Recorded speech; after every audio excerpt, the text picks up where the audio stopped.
magandang umaga po sa inyo mga kadagat. Ito po si Kadagat Vlog, muli na naman pong nagbabalik. Kung napansin niyo po matagal-tagal din kaming hindi nakapag-upload. Ang dahilan po kasi niyan mga Kadagat Vlog, malakas pa po talaga yung hangin at alon sa aming lugar. Sa katunayan nga po, naglaot kami nung tanghali, nasiraan kami. Natanggalan kami ng mga katig sa laot. Kaya ang ginawa namin ngayon, papunta kami ng port ng Bungalon para dun mag-ayos ng dahil sa Bungalon po kasi mga kadagat, yun yung barangay na talagang kahit anong panahon kalmado lagi ang dagat. Meron po kasing isang isla na kung tawagin ay Atulayan Island na ipanagmamalaki ng buong sangay dahil meron itong katangian na buhangin niya ay kulay puti na para bang taga-Boro ka lang.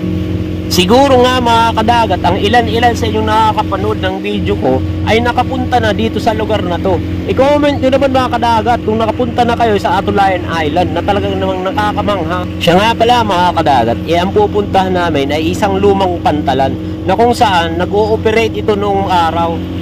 Siguro nga po nag-ooperate ang pantalan na to mga panahon pa ng 1980 or 1990 dahil sa itsura pa nga lang po ng pantalan talagang abandonado na, lumang-luma na po, sira-sira na nga sa ngayon. May isang bagay nga akong napansin mga kadagat dito sa Bungalon at barangay ng Sibaguan. Dahil kung dati-dati kasi mga kadagat yung karagatan na yan nakatiwangwang lang.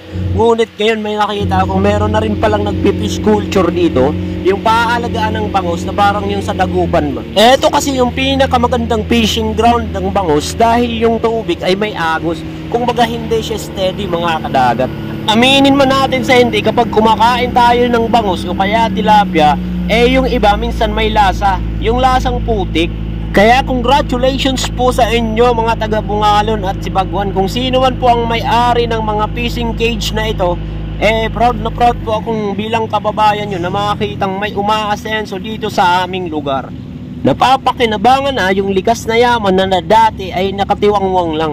Siya nga pala mga kadagat, ito kasing area na to ng Bungalon at Sibaguan, yung sa harap nila hanggang sa may Atulayan, talaga ipinagbabawal po ng batas na manghuli ng isda dyan. Nakasaad po kasi sa batas na bawal talagang manghuli dahil ito ay fish sanctuary. Kung baga dito po ang mga paanakan ng mga isda, kung baga dito po sila nangingitlog. Kaya po idiniklarang no fishing anytime po sa lugar na ito. Yan nga mga kadagat, dumaong na po kami sa pantalan ng Bungalon para nga ayusin ang aming katig dahil nga nasiraan kami nung tanghaling naglaot na sobrang lakas ng alon. Ang layo pa naman sa gilid, talagang ayusin namin dahil mapapalabang kami mamaya.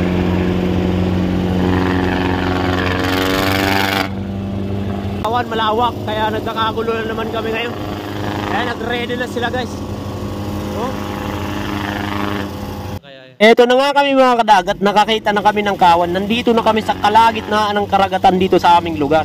Agad-agad po kasi mga kadagat, pagdating namin sa spot kung saan kami nanggaling kaninang tanghali, nakita na naman namin yung kawan na medyo malawak naman. Wala talaga kami sinayang na pagkakataon. Dahil eto lang kasi yung pinaka first time na naglaot kami mula nung New Year. Ang dami po kasing ikinokonsidera pag naglalaot kami mga kadagat. Bukod sa kung wala namang alon at hangin, yung agos naman ng dagat ang pinoproblema namin. Kaya talagang tiyempohan lang naman talaga mga kadagat makapaglaot kami at makapaghuli kami ng ganito. Medyo nawawala siya, nawawala.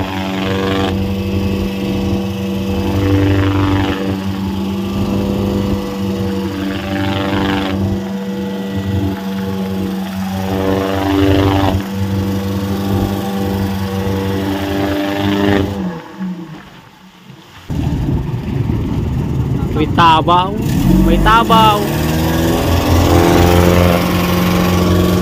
Ayan ang kadagat, tulungan tao na. Ayan o.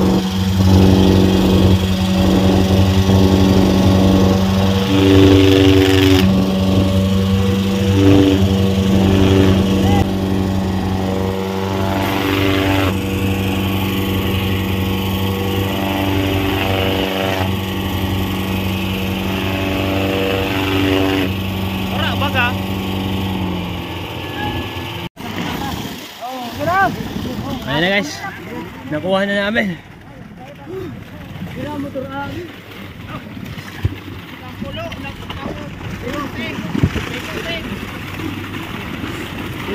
Marami-rami ito. Ha?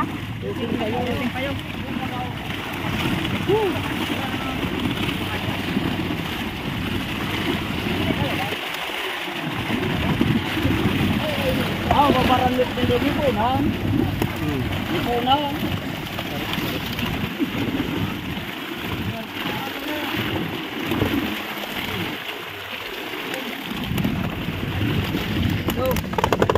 Takbo mo.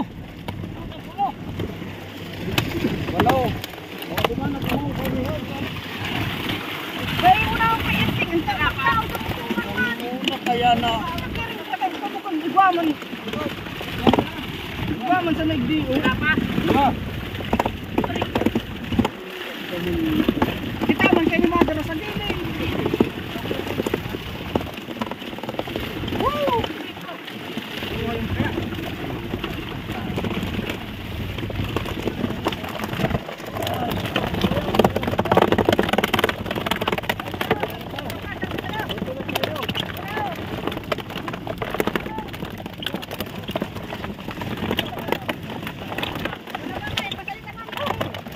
Ayan, nahuli namin kadagat, oh. Wow. Marami-rami din to, mga siguro 6 na banyera to. Ang lobay ang kapot alindo. Humon, humon magkapot. Butasin ang pagkamaw sa loob. Lima, turot ka. Kamaw.